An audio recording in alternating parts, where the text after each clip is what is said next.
Just for today, everything's okay, everything's okay. Never comes again, another day like yesterday.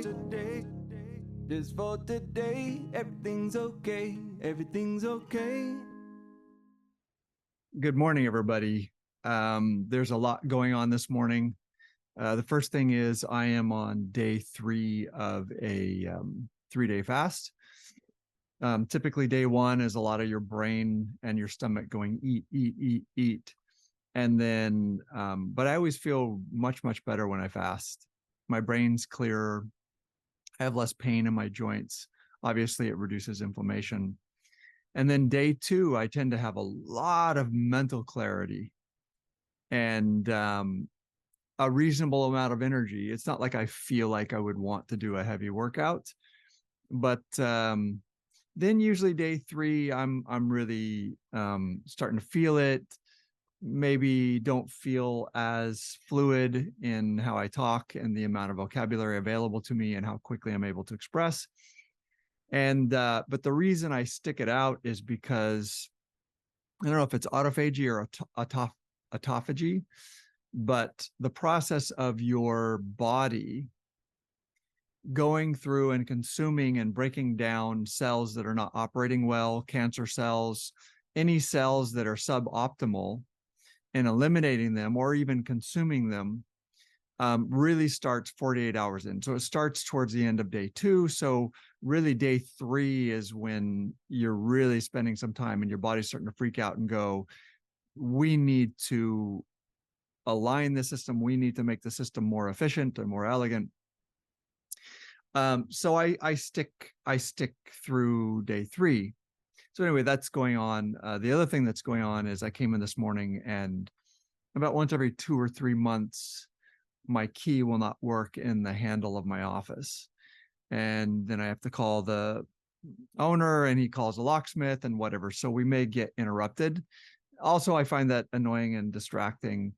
So I was all ready to do the topic that I was going to do today. And then that annoyed me. It took about 15 or 20 minutes in, burned through part of my time that I wanted to use to do the podcast. But I'm going to take a run at it anyway. I wanted to speak on, first, I want to review the rules, right? Remembering that the intention of this podcast, even though it's been highly psychological and therapy oriented, the true intention of the podcast is that there be a space in which I can think through ideas that occur to me or ideas that are presented in articles or by other people in a space that's safe with the kind of people who understand that the fact that I'm playing through an idea does not mean that I'm advocating for it or that I think it's absolutely true or that I arrogantly think that I'm telling you what's true and that you're wrong. This is a space to talk through and work through ideas, knowing that they may be false or you may find them to be false, or they may accidentally offend someone because we may blindly not realize that the perspective that we're exploring actually puts someone down, et cetera, et cetera. And we don't want to intentionally do that. But this is a place in which to sort through ideas. So that's the first thing to say. The second thing to say is, by family culture, when I talk about ideas that I've thought about a lot and that I've observed things, underneath it all, I have developed, I think, a healthy humility to know that I may be wrong. I mean, science is wrong, authorities are wrong, doctors are wrong all the time. And so I know that I may be wrong, and I know that people accord me a certain amount of respect due to the number of years that I've spent studying human beings and watching human behavior and studying psychology and being a therapist. And none of that means that I'm not wrong. And so, and you can see the fasting, right? I lose my thread. So we'll see how this goes. The last piece that I want to put on the table is talking about family culture.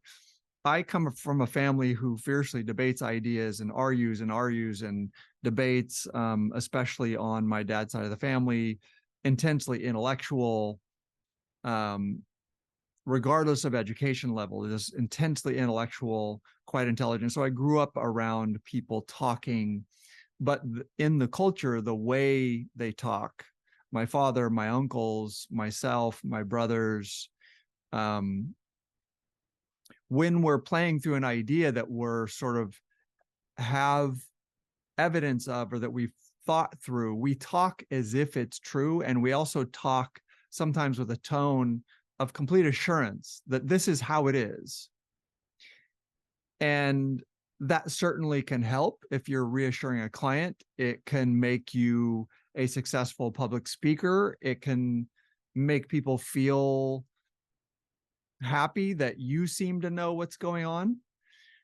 But I want to say that I talk that way, and I'm going to talk that way this morning about the subject that I'm going to bring up. And that still doesn't mean that I'm not wrong. I could be wrong. I also don't have a legal or scientific medical backing to what I'm saying. What I'm saying is come from many years of my own experience. It's come from years of anecdotal experience with clients. It's come from watching people before then. It comes from an instinct, my belief of how humans interact with medication and how humans interact with searching for causes of things. How I addressed in another podcast that humans have this horrible muscular bias to always settle on the simplest and most easily controlled cause as the primary cause, because we don't want to consider the possibility that the cause is complex and not in our control. Therefore, we're thinking through something that there isn't anything we can do other than to sort of accept the situation. So that's the background. Those are the rules for the podcast. If I upset you, or if you're someone who doesn't fit the model of what I'm saying, I acknowledge that. I have friends who I've posted what I'm going to say on Facebook who have come back and said, hey, this is going on with my kids, and this was always true. And, you know, what you're saying is not true in my case. And I respect you. I respect the fact that I don't know you. I don't know your family. I don't know your situation.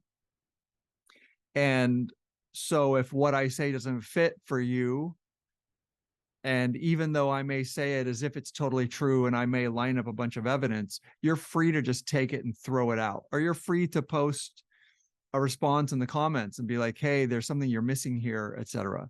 Because it's not just for me to play through ideas, but you get to play through ideas as well. But I encourage you not to take anything I say as personal or ill meant. So the topic that I want to bring up is one that I get heated inside my own head concerning ADHD and ADD and the prescription of amphetamine to children sometimes as young as 7, 10, before their brain has even gone through the second round of neural pruning, which means that their brain is still in process of constructing itself. Introducing a medication that's quite effective, which also means that it's quite muscular in how it interacts with the brain and what it does. And so here's my statement. In my own experience, and as a therapist, I have never, ever, ever met someone who had, quote, ADD or ADHD, who had a problem with reduced dopamine in their brain, which is basically the correlate that they're saying that, you know, people with ADHD or ADD, it's not that they have too much energy. You see them flopping around and you see them like easily distracted and these sorts of things. But in fact, their brain doesn't have enough tone in you know, physiological terms. Tone meaning enough energy to sort of like tighten it up and have it present and ready to pay attention. And so due to this theory that the brain doesn't have enough tone and that people with ADD or ADHD actually have low levels of serotonin, of dopamine, then these people are prescribed medications, and all ADHD medication is amphetamine.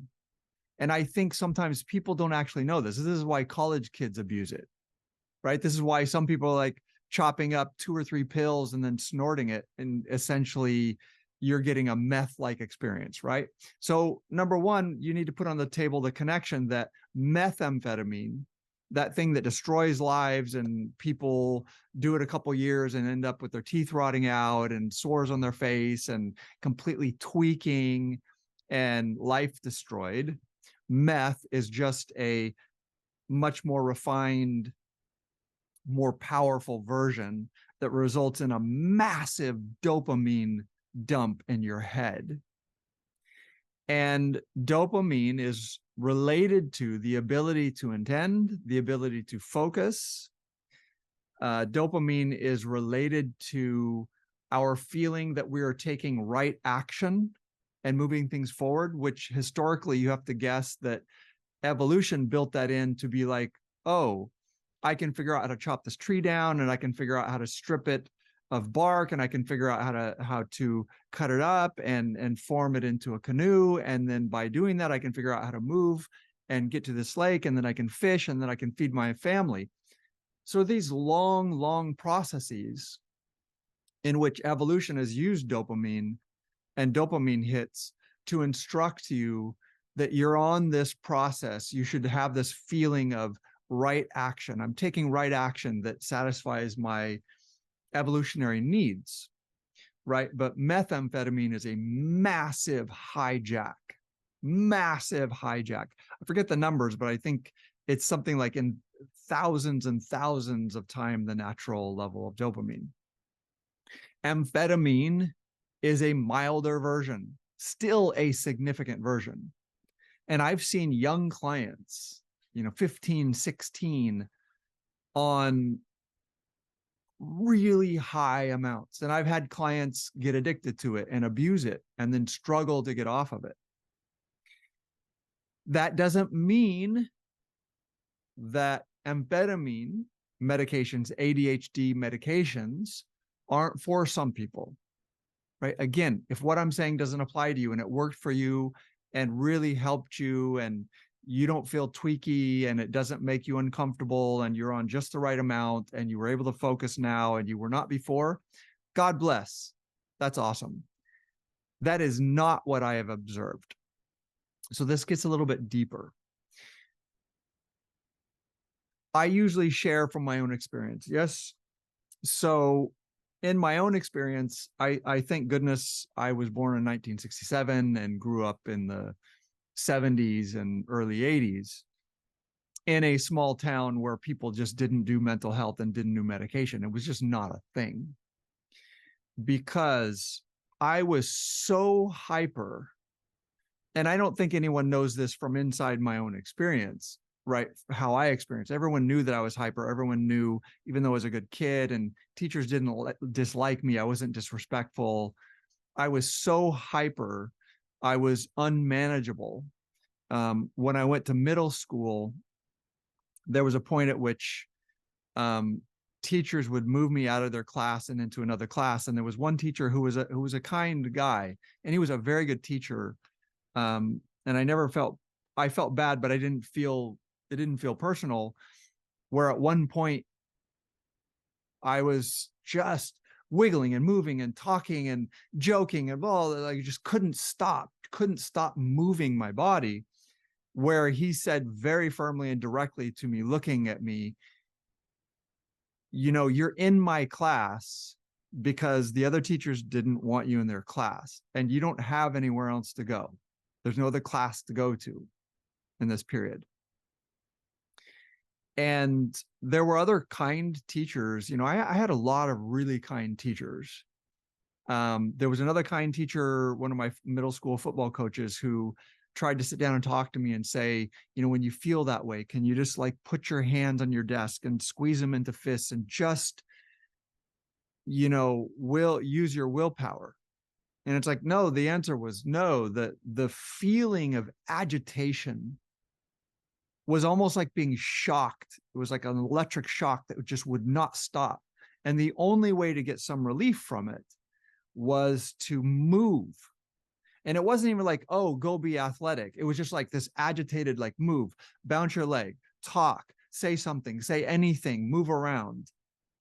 And again, I was lucky that I had reasonable intelligence. I read an enormous amount. Reading was very soothing for me. And so teachers knew that it wasn't a problem of like, oh, he just doesn't understand.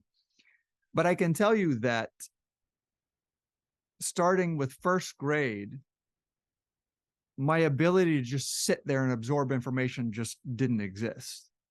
And then I got behind, and that became a bigger and bigger problem.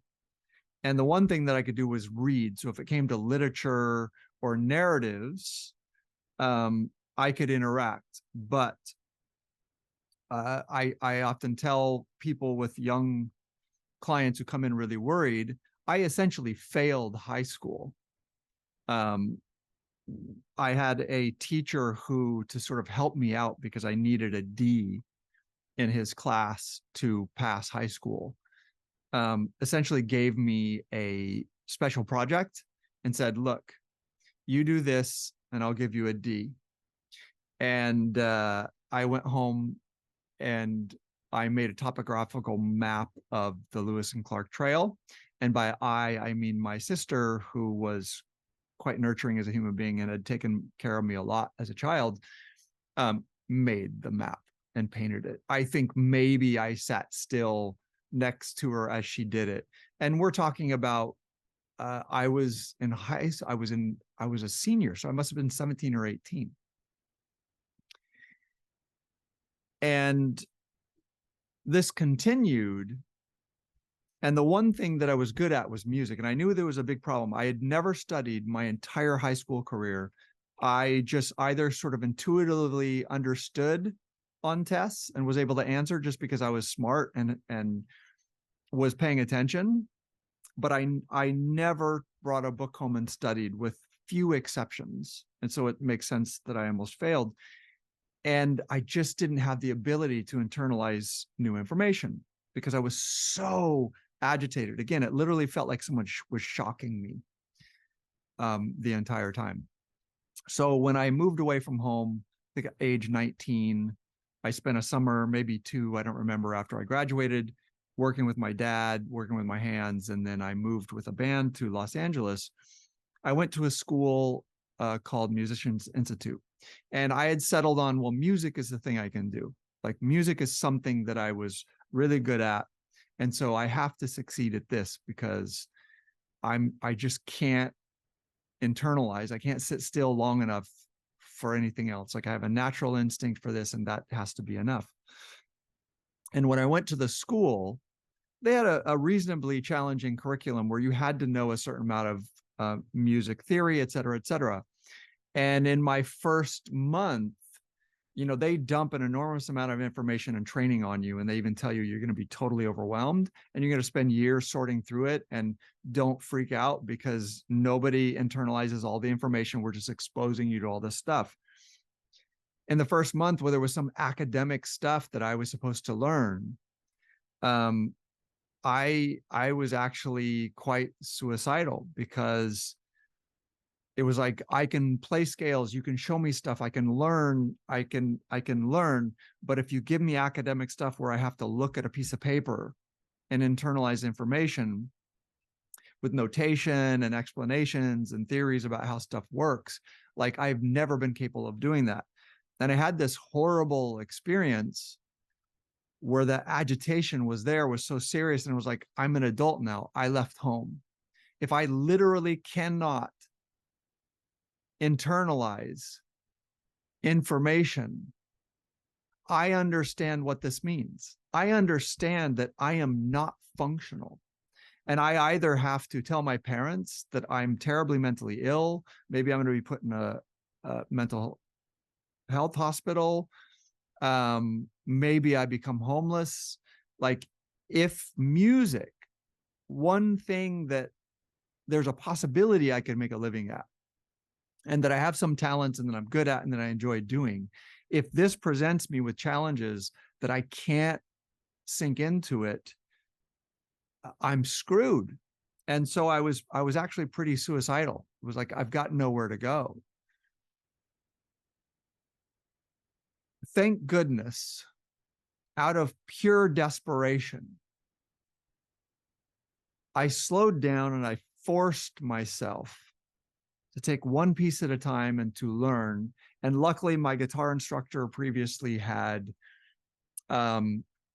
was classically trained and had taught me music theory. And because I enjoyed working with him so much, and I think because he understood me as a human being, I had already learned a lot about music theory, and I had enough of a background that ultimately I was able to do quite well in ear training, in sight reading, and I actually became a little bit academic about it. And I actually would sometimes help other students who didn't understand it. I sort of got into teaching for the first time.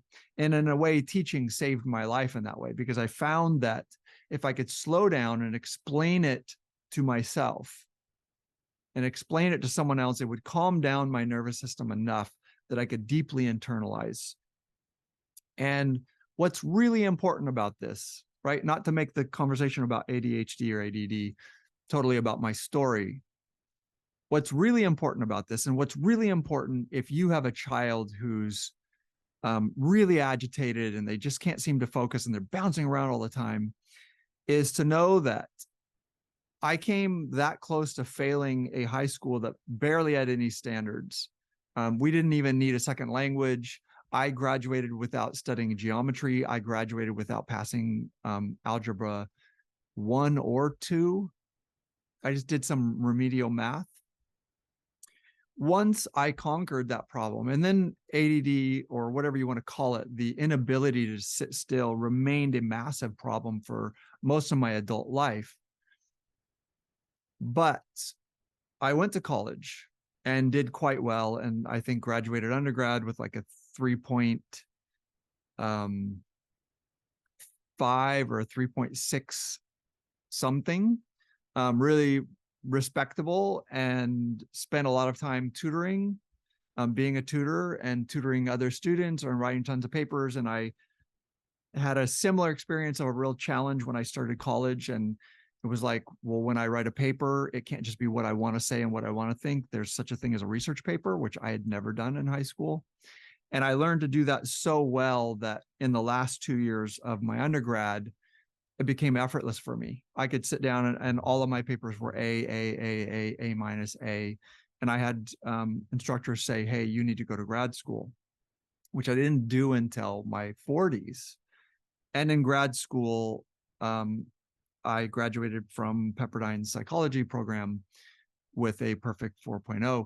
So partially I'm bragging, but what I'm saying to you is if you're a parent who has this kind of child, but you know that they're intelligent, don't freak out, right? I literally basically failed. Like they basically gave me a pass at this little small town high school that had very low standards.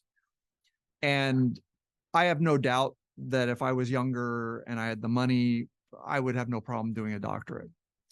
That's probably not in the cards anymore. But the point is that we have to stop pathologizing kids, right? I am a case, a one-off story, an anecdotal situation where my ADHD was so severe that I basically barely internalized anything my entire childhood. When I graduated high school, I couldn't do basic arithmetic. Like I had difficulty multiplying and dividing, et cetera, et cetera. In my master's program, I took research and statistics and got an A. So the point is, even in undergrad, I got A's and B's in all of my math classes, which was a more challenging subject for me. My point is, if you're a parent or if you're one of these people, be very, very, very careful about the message that's being sent to you that there's just something biologically, you were just born with this brain that is this way and you can't do anything about it, and you need an upper. You need a stimulant to sort it out. So that's the background. So here's the part where I think I'll step on people's toes, and there are going to be psychiatrists who are like, you don't know what you're talking about. You're not an MD. You're not a psychiatrist. You're not deeply trained, et cetera, et cetera. But I do know what I see. And I can tell you, I have never, ever, ever, ever met someone who quote unquote had ADD or ADHD who hadn't had a significantly traumatizing childhood. So what I'm saying to you is ADD, ADHD does not exist as a one-off thing on its side, its own DSM diagnosis. It is a traumatized, intensely anxious, intensely overactivated human being, which is exactly what I was. I won't go into what I experienced. It's still highly conflicted in my family. There's still tons of denial, but essentially there were some really horrible things that were done specifically to me and not to anyone else in the family. And I was badly, badly traumatized, and I struggled with overwhelming PTSD for decades. I'm a therapist now because I spent easily 15 years figuring out how to solve it. And once I solved it, I was like, holy shit, like you don't have to live with this. You don't have to live with this. It's not, oh, you know, there's something wrong with your brain chemistry. I think that's one of the biggest, you know, is there somebody with endogenous depression who was just born that way? Maybe. I'm not out there doing shitloads of research. I've never seen it. People are always depressed for a reason. Sometimes they're depressed because they've had, in my case, I would have severe depressions that would just slam me and I couldn't get out of it. And during those depressions, I could barely even read or think. And that was really terrifying because I was like, well, if you can't function, what are you going to do? That was not a result of endogenous depression. I didn't have depressive, you know, major depressive disorder. I solved the problem permanently. It's gone permanently. That doesn't mean if someone dies, I won't feel really sad. When my eldest sister died, I felt very sad and depressed for a while, but that's just being human. So this idea that you're born with this chemical imbalance. First of all, the brain is so complex. The fact that they're running this idea at you that it's about a chemical imbalance is literally big pharma landing on what I talked about before, the human need to believe that there's one linear primary cause of what you're experiencing. Therefore, I can just go pay someone and they're going to give me a pill and that solves it, is bullshit. Yes, your brain might be imbalanced. When I was severely depressed, yeah, I'm sure there was low serotonin and low dopamine, but it was not because I was born with a brain that had a problem with low serotonin and low dopamine. If I took the time to trauma dump and tell you everything I went through, you'd be like, oh shit, yeah, okay, yeah, of course you were depressed. And that's what happens, right? That's what I see with clients. Every single one of my clients with chronic PTSD who has had severe adverse childhood experiences, like ticking off 10 of 10 or whatever the scale is at intense levels, sooner or later is like, you know, I think I'm ADD. Okay, so here's what I'm saying. Here's the argument. If you take someone and you snap them into fight or flight, where their nervous system is constantly screaming like either fight something or run away, fight something or run away, fight something or run away, individual humans will have many, many different ways that they respond to this. For me, because I was not big, I was tall and lanky, but I was not big and I don't have aggressive tendencies. I wasn't the bully who was beating people up. I didn't do great in sports. I am hyperverbal, so I just talk shit constantly, told stupid jokes constantly, sang made up songs constantly. So that was my way of dealing with it. Somebody else will deal with it by restricting their food. Somebody else will deal with it by drinking. Somebody else will deal with it with heroin just to feel, you know, a half hour of calm or whatever. The way people will deal with it will be different. But I can't think of a single heavily traumatized client that I've had who doesn't at some point talk about my ADD, my ADHD, as if it's this other thing. It's just a badly traumatized human whose nervous system is hyperactivated. They've normalized it. They've learned tons of coping mechanisms. They've learned to just make sense of it, even to explain it to other people. Right? I'm hyper. Some people have more energy than other people. I'm pretty sure maybe I was born, I'm a born introvert. So that means a nervous system that's more sensitive, that activates faster.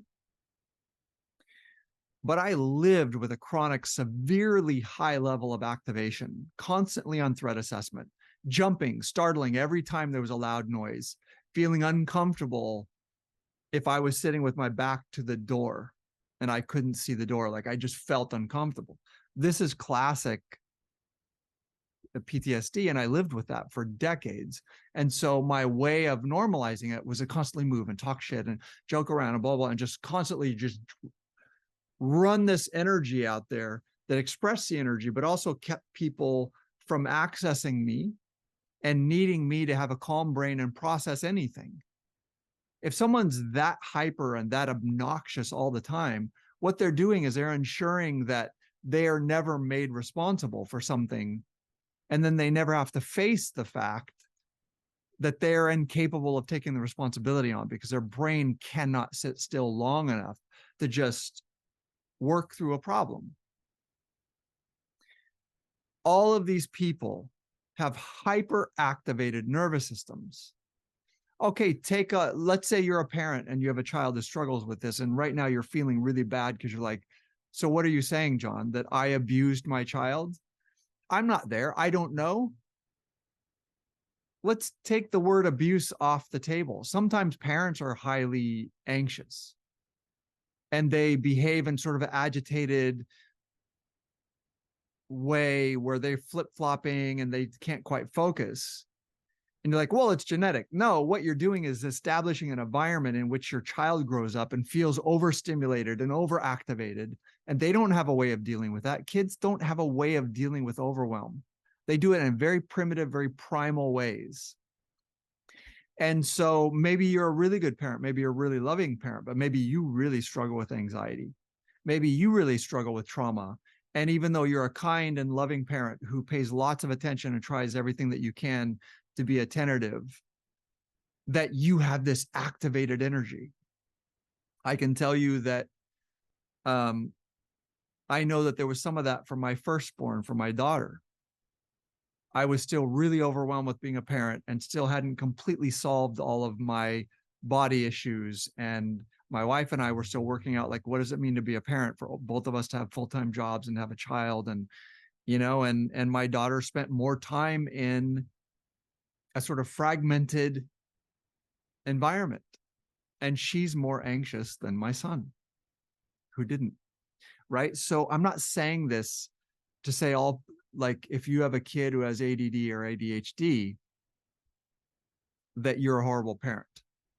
But I am saying it's true way more often that it's a parent who's normalized abusive behaviors because that's how they were raised. They might not know that they're abusive, but often they'll be agitated, really negative. They'll say things they don't think are critical, but actually are just like out and out critical. They'll constantly ride their child, right? So you see children who are just constantly being ridden and managed and controlled, and the parent will say, well, I'm parenting you.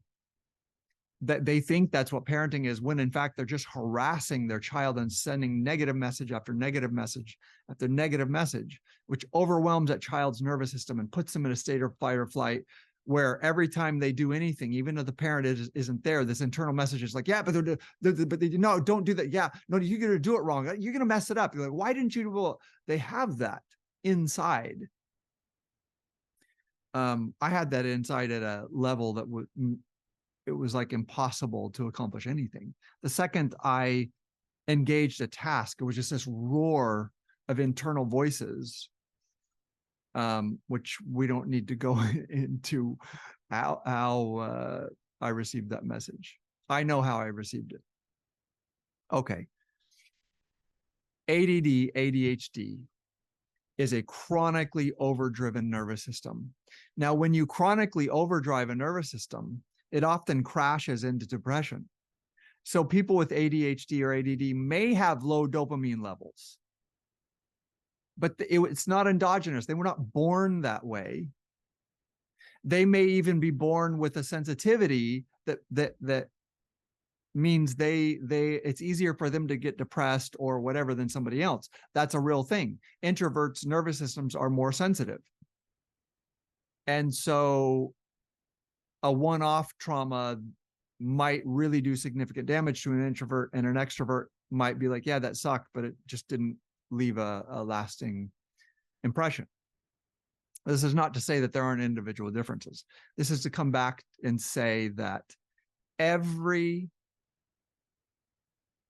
person I've ever met, and myself included, who is severely ADD or ADHD, has had a very difficult or chaotic or fragmented childhood, or tons of neglect, intentional or no. They might have had parents who had to work, both of them 12 hours a day. I observed at an elementary school where that was very sad. There were lots of new immigrant parents who were working 6-7 days a week. And they had all these programs at this elementary school where you could drop your kid off at 7 a.m. in the morning or 6:45, and the school would feed them breakfast. The school was doing a great job dealing with it. School would feed them breakfast, feed them snack, feed them lunch. It was elementary, so they would get out at 2:30, and then they would have an after school class, and then they would have a program after that, because some parents were not going to come pick them up until 5:30. So kids were spending all day in school. That's traumatizing to lots of children, and they don't know what to do with it. And what if they're getting bullied a little bit in elementary school? And that doesn't blame the parents. The parents are doing what they have to do. So this is not a diatribe against parents. This is to say that I've never met anyone who was quote unquote ADD or ADHD who wasn't badly traumatized over a significant period of time or neglected. So let's put the sociological part to the side and go, here's a nervous system that's intensely, chronically overactivated. Do you really think it's a good idea to give them an upper? And do not be confused. All ADD and ADHD medication is amphetamine. It's an upper. You're giving your kids or yourself or whomever the same thing, a milder version of methamphetamine. It's amphetamine. It's amphetamine. It's amphetamine. If no one tells you this, this is almost like criminally negligent. It's amphetamine. Am I saying you shouldn't take it? No. What I'm saying is Big Pharma is not honest at all about what's going on. They just want you to take it. Now, here's the thing. There's another medication I wish I could remember the name of it. That is like the new ADD, and it has a completely different name. And one of my clients had been prescribed it. And I was like, oh, I don't know, like, is there something new, different? I went and looked for it. Guess what? Amphetamine. Every time it's amphetamine. Okay. If you have a problem being calm and you take heroin is very effective at calming you. If you have a problem with anxiety, anxiolytics are very effective. Prozac, it can be effective at treating depression. When you introduce a chemical that is designed to land on the same receptors as the neurotransmitter that you're missing, or the thing that's going on in your brain that makes life difficult for you, you're going to have an outcome that moves you in the direction that you want to go. But it's the same process as someone who drinks, someone with social anxiety who drinks to get through a party. Do not kid yourself. The fact that an MD or a psychiatrist tells you you should take this, yes, maybe they're managing it to make sure it's within reasonable levels, and maybe it's not a street solution, so it's a healthy dose, blah, blah, blah. I'm not saying that shouldn't exist. I have taken psychotropic medication for about a decade. I did. But don't get confused that this is different than taking, look, sometimes a psychiatrist will prescribe gabapentin for people who are overly anxious. Alcohol lands on the GABA receptors. When you go to an MD or a psychiatrist, you're engaging the same process as your buddy who had a really bad childhood and is pretty anxious and has lots of social anxiety, who has to throw down 3 drinks before going to the party in order to have a good time. You're doing the same thing. You are medicating, you're introducing a chemical. Alcohol lands on the GABA receptors and depresses the mental processes. When you go to a psychiatrist and MD and you're like, I'm really anxious, I have difficulty sleeping at night, blah, blah, blah, and they prescribe you gabapentin, it's the same thing. So let's bring it back to ADHD.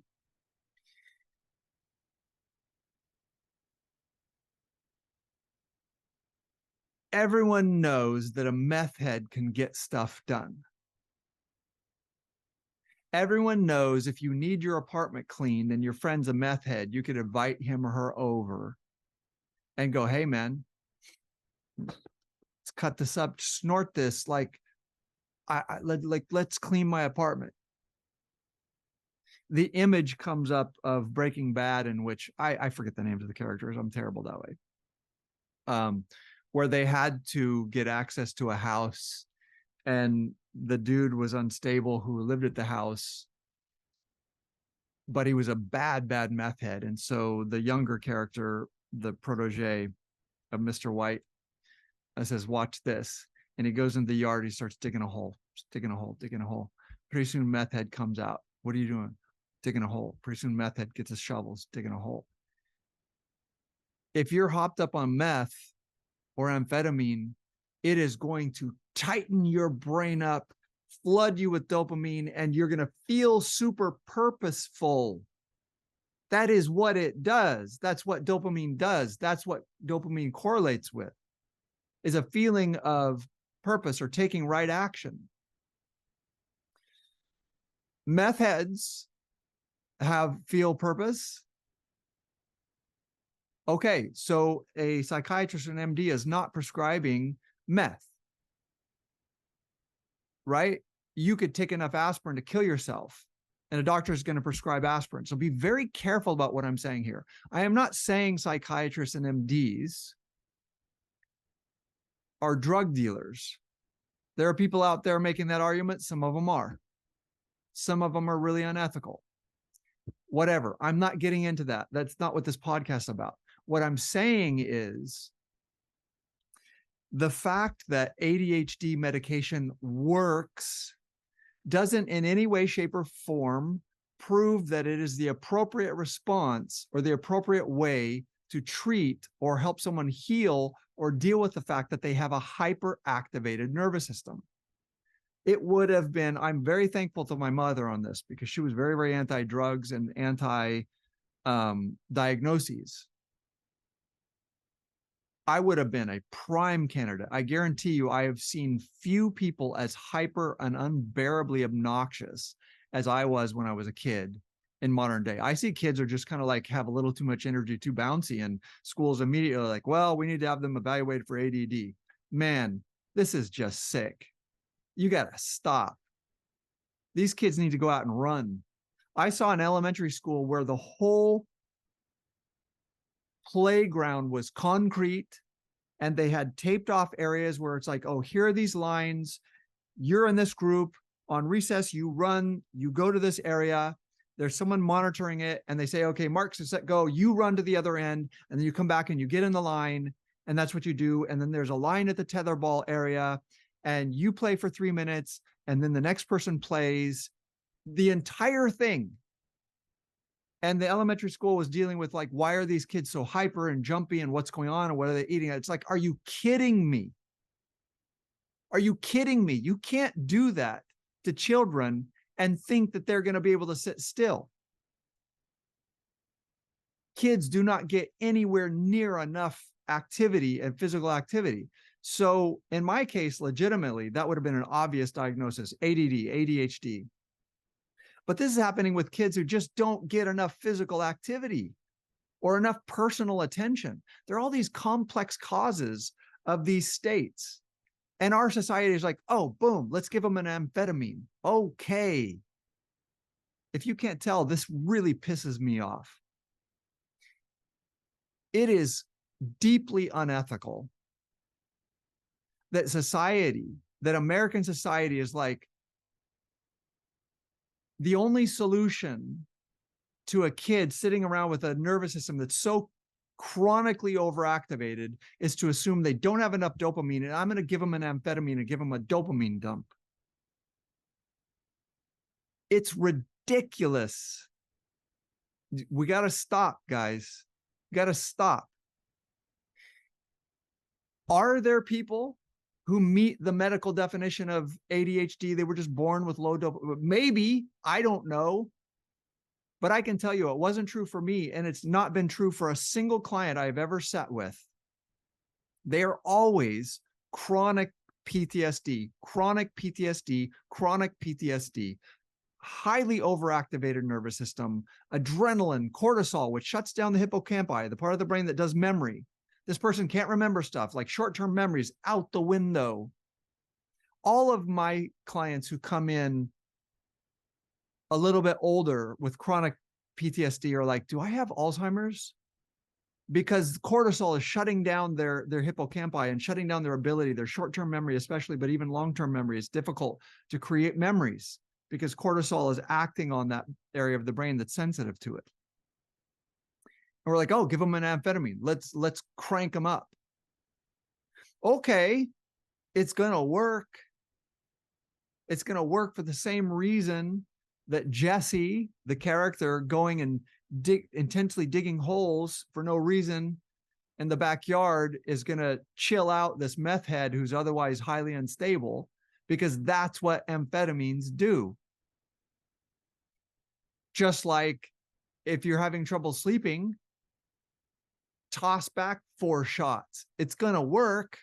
And then you're going to wake up with anxiety at 3 a.m. when the alcohol leaves your system and your brain bounces back. You know, like your GABA receptors, your brain has stopped producing GABA because you had such a overwhelm of GABA interaction. And then you process the alcohol and your body's not making GABA. And then suddenly you're super anxious in the middle of the night. That's what all of this stuff is. Again, who cares what I say? If you take ADD medication or ADHD medication and it works for you, and you have a psychiatrist managing that for you, or it just works for you and has for years, God bless. But you are the exception to what's going on. You're the exception to what's going on. So I have to close because I have incoming. I could literally go for days on this topic. Again, this is not to criticize MDs or psychiatrists. There are appropriate uses of psychotropic medications. They're not drug dealers who are just sitting here pushing this stuff. I'm not making the comparison to say that. But what I'm saying is they're engaging the same mechanisms as someone who drinks to calm down. They're introducing a chemical into your brain to have this muscular impact on your brain, to give you a chance to experience something differently, to operate differently, and to build in different habits. They're doing their job. They're doing what they should do. And most of them are good, ethical people. This is not to place them in the same camp as a drug dealer. But what I'm saying is the mechanism is the same. So if you're saying, yeah, like I took twice as much ADD medication as I should have, I actually snorted it, and I did the best I ever did, like on my paper. But yeah, it works. It just doesn't work long-term, and it's not solving the actual problem, because the actual problem is not that you have a dopamine problem.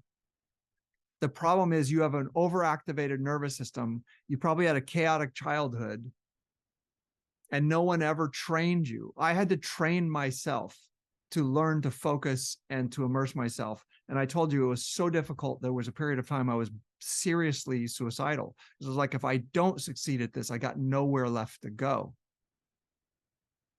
I'm trying to succeed at music, the one thing that I've ever been good at.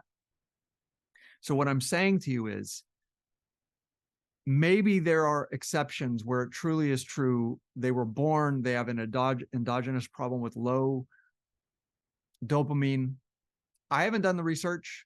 Don't listen to me. But what I'm telling you is, in my own experience and in my experience with clients and with people in my life, I have never met someone with serious ADD or ADHD who isn't actually struggling with medium to high anxiety or chronic PTSD.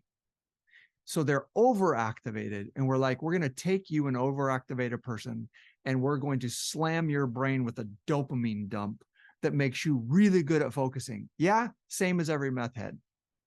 It might solve the problem in the temporary, but no one is calling it what it is. Children who are anxious, children who are traumatized, children with chronic PTSD, children who don't have enough attention, children who don't get enough exercise and activity, and just going, oh, there's a drug for that, it's amphetamine, and it works temporarily, is not a smart or healthy solution. As you can tell, I feel very strongly about this. Again, this podcast is meant for me to play through ideas and to say what I have to say. That doesn't mean you have to listen to it or believe me. And you're welcome to push back in the comments if you like, or if you want, you can come on and we can talk about it in person. And if you have counter evidence, please, I'd love to hear it. And it would make for another good podcast. All right, guys, I have incoming. I hope you have a wonderful day, and I will talk to you next time.